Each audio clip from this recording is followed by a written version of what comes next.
Hello, friends, and welcome to the show. So, this episode, I'm going to be talking about is the FBI responsible for what's happening at the Capitol building right now? And it's certainly possible.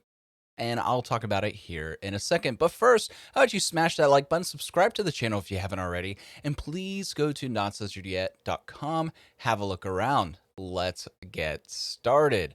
So, this blood is on the hands of Blue Anon Democrats. National Guard member deployed to the Capitol dies after medical emergency. A National Guard member on assignment at the Capitol died after a medical emergency, defense officials said Thursday. Joint Task Force District of Columbia is sad to confirm the death of a National Guard member serving with the U.S. Capitol security mission due to an apparent medical emergency. The individual was not on duty at the time, and the incident is under investigation. I wonder if it has anything to do with the metal shavings and rice and the raw chicken that you're serving these people of the National Guard. Oh my goodness. You're treating them worse than I would treat my dog, who is currently keeping my feet warm. This is disgusting. You either take care of your soldiers or you send them home. You are not going to treat them like garbage, or they will not follow your orders. This is bananas. This is the United States of America. This is not North Korea. It revealed no further details as officials are still working to notify the service members' next of kin. It just frustrates me so much because there's no reason for the National Guard to be in Washington, D.C. And again, I know this is a hot take, two hot takes on the same day. I understand. But there is no reason for you to have 5,000 National Guard troops in Washington, D.C. What has happened since January? Absolutely nothing. What happened before January? I don't know. There seemed to be a bunch of intel reports that went to the Capitol Police, that went to the FBI, that went to DC Mayor Mario Bowser, that went to Nancy Pelosi and Mitch McConnell. And guess what? They did nothing. So why don't we investigate them? You're investigating grandmas who were let into the Capitol building, and you're not investigating the tops of these who make these political decisions as to how many National Guard troops should have been there, which there were barely any, and they were conducting traffic, and they were unarmed.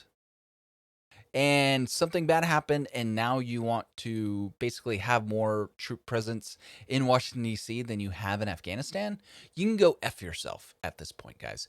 You now have blood on your hands due to your poor decision making and your poor planning. From Molly Hemingway, Biden administration overruled National Guard general who wanted to pull troops out of D.C. The top general of the National Guard pushed the Biden administration to relieve troops of their deployment in Washington, D.C., but was ignored and overturned by the Pentagon to instead gaslight the public with the continued military presence. According to an official memo obtained exclusively by Fox News Thursday, the National Guard chief told the Pentagon he disagrees with the need for 2,300 troops to remain in the U.S. Capitol, which has seen beefed up security from federal troops since the riot in early January. I'm just going to go ahead and cut to the video here. Jillian, what's this all about? Right. So John, the official internal memo that we've obtained reveals that the National Guard's top general disagrees with the Pentagon's decision to keep those 2,300 National Guard troops here at the Capitol. The National Guard chief is laying out really what's his whole case in this memo, saying that the Guard is already overstretched, and he doesn't think that they're actually equipped right now to carry out this mission. Now, despite this, Defense Secretary General Austin overrode the National Guard's recommendation and extended the D.C. mission anyway. Let's take a look at the memo. General Daniel Hawkinson, he's the chief of the National Guard Bureau, writes, quote, efforts to date have not secured enough volunteers among supporting states to meet the U.S. Capitol request of 2,280 soldiers, nor even option B, which is to keep 1,000 soldiers there. So they can't even get, 20 soldiers per state to go to Washington, D.C. They can't even get 1,000 troops. That seems to be pretty bipartisan when it comes to the National Guard, when it comes to states, basically saying, no, we're sick and tired of being in D.C. You're wasting our time. And you've now killed one of our own for nothing. For nothing. They died on your watch for nothing. Nothing has happened. Nothing will happen because you're making up these blue anon conspiracy theories, it's going to lead to people dying. I said this a week ago. And guess what? Somebody did die this week because of this blue anon conspiracy theory. It's so ridiculous on so many levels how it's okay to be a blue anon conspiracy theorist. It's okay to spread misinformation as long as you're a Democrat. No, these people are extremely irresponsible. These people are dying for nothing and for nothing because there's no evidence of anything being done. Their source is someone named Ken. That seems like a real solid source. Excuse me as I go look up Ken on the internet. Guess what? I'm not going to be able to find Ken because Ken probably doesn't exist. Just like the Russia hoax, the Kavanaugh hoax, the Covington Kid hoax, all these little hoaxes perpetuated by the Blue Anon conspiracy theory, it doesn't exist. And this doesn't exist. And now people in the military are dying because of it. It's their fault. He goes on to say, quote, "I'm concerned that the continued indefinite nature of this requirement may also impede our ability to man future missions." Now, Fox News has learned that this memo did circulate within the White House at the National Security Council last week, and then just 2 days ago on the 9th, Defense Secretary General Austin formally approved that extension to keep the troops here in D.C. protecting the Capitol. We also have to flag, John, this memo is also at odds with what the Pentagon told Fox News just yesterday when they pressed him on why the Secretary of Defense. I thought this White House was going to be the most transparent White House in the world. But Joe Biden's already gone 50 days without giving a press conference, longer than any president in modern presidential history. And they're continuing to lie to us. They say there's no crisis at the border, even though they've locked up 50% more kids in cages than Trump ever had. But they say Orange Man was inhumane, but they have max capacity with kids in cages sleeping on concrete and metal benches or just on the floor because they aren't provided mattresses and they have to stay in there beyond the 72 hours that it's legally required for them to be transferred out of those facilities. No, well, they're transparent, guys. They make you feel better. Uncle Joe makes you feel so good when he grips you by your shoulders and sniffs your hair. Oh my God, guys, it's just so, oh my God, it's orgasmic. Defense signed off on this mission. Take a listen. I don't think I'd describe it that way. I mean, yes, the Department of Defense will be funding this as we funded the previous mission, which ends at the end of the week. But that's not how anybody's looking at this, or foisting that on the Capitol Police that they're looking at this as free labor. So, John, the Pentagon knows now that Fox News has obtained this internal official memo. They're declining to comment on it, not denying its existence, though.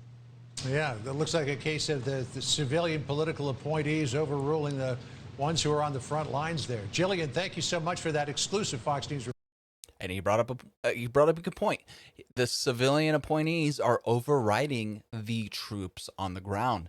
And this is what happened during the Biden administration, and this is what hamstrung our military. Notice that when Trump took over, he let the troops on the ground make the call. And guess what? We destroyed ISIS in months. And that's what's important. You got to trust your leadership on the ground. If you don't trust your leadership on the ground, then they shouldn't be your leadership on the ground. You should find new leadership. And this is the problem with Democrat military leadership versus GOP military leadership. You have heavy-handed from the top, and then you have, I'm going to delegate, I'm going to trust the people I put into place. And not just that, they brought up a good point. It seems like Washington, D.C. wants to use these National Guard troops as free labor.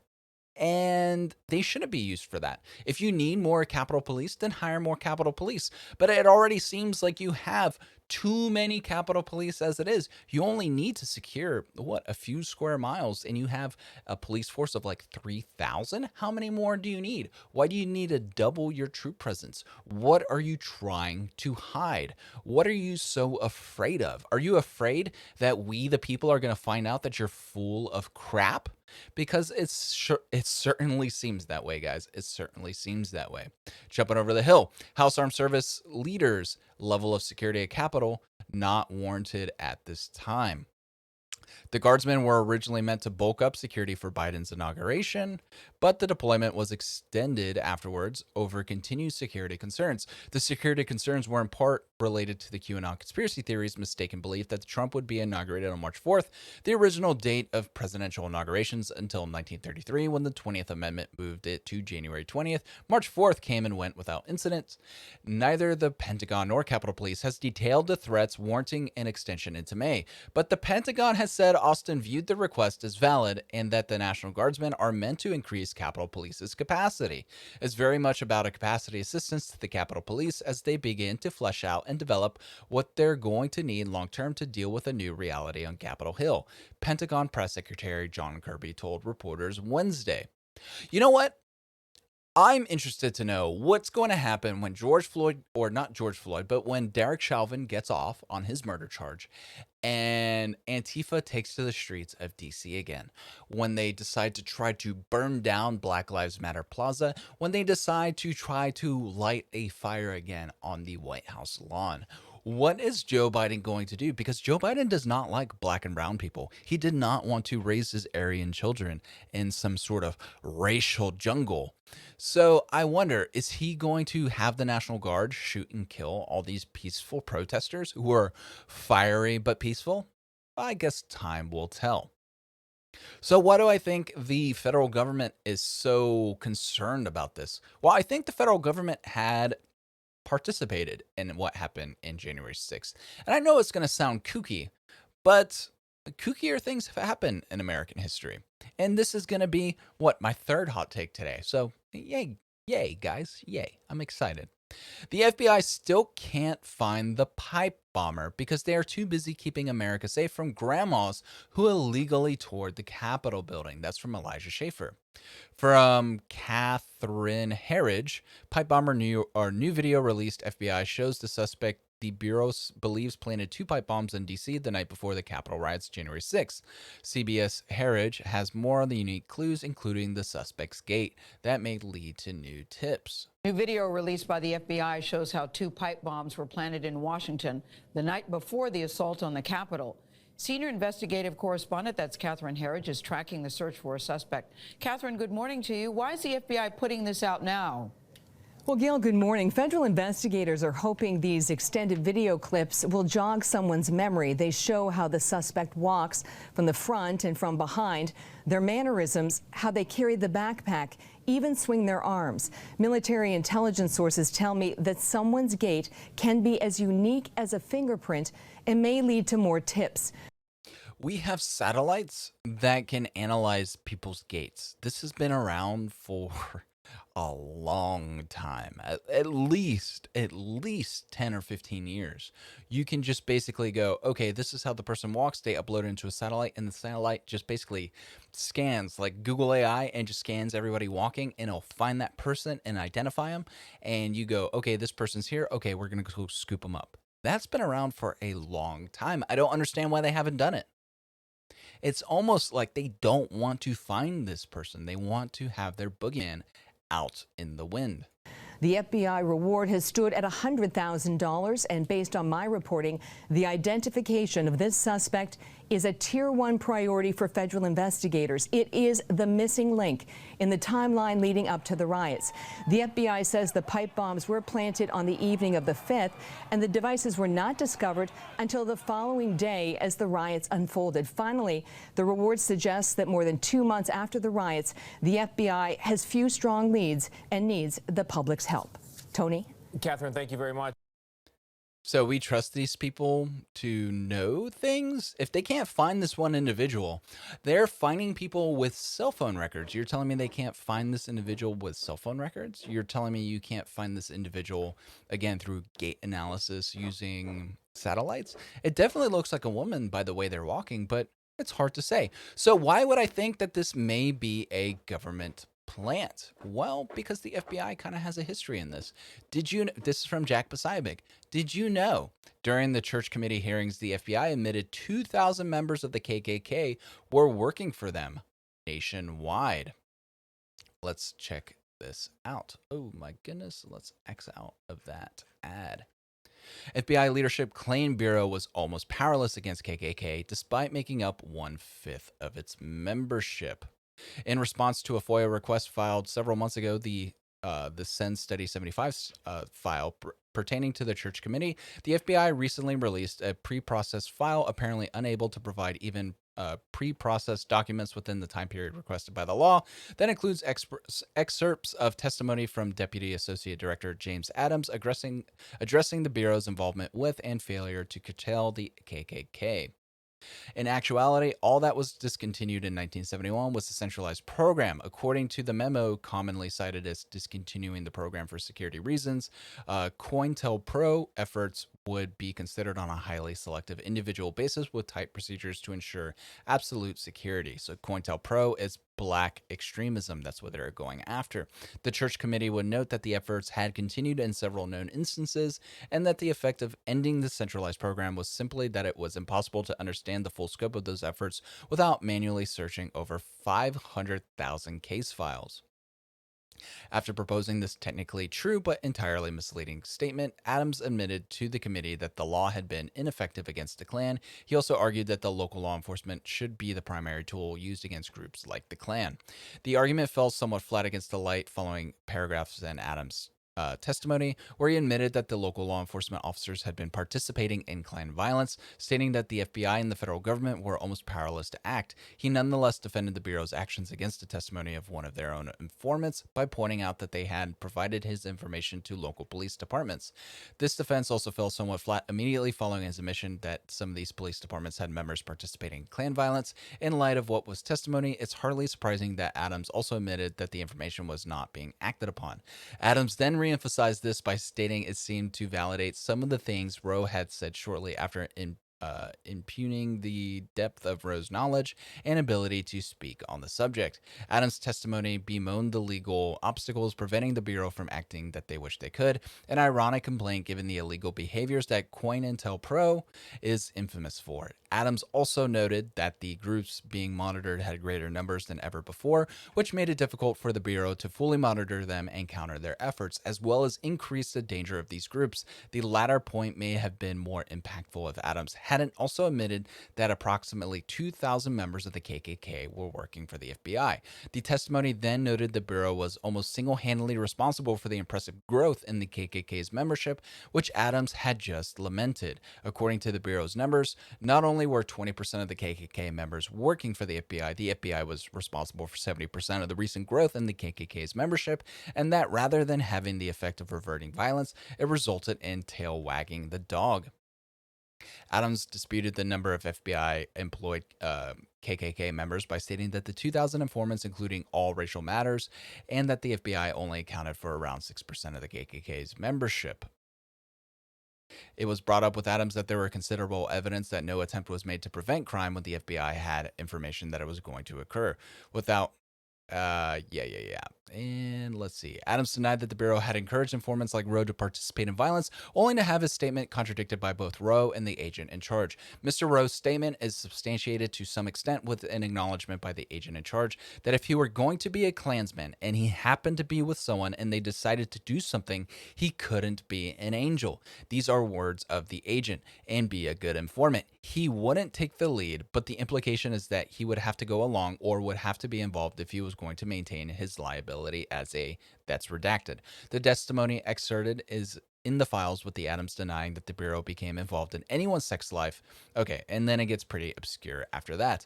But the FBI was single-handedly responsible for the explosion and growth of the KKK.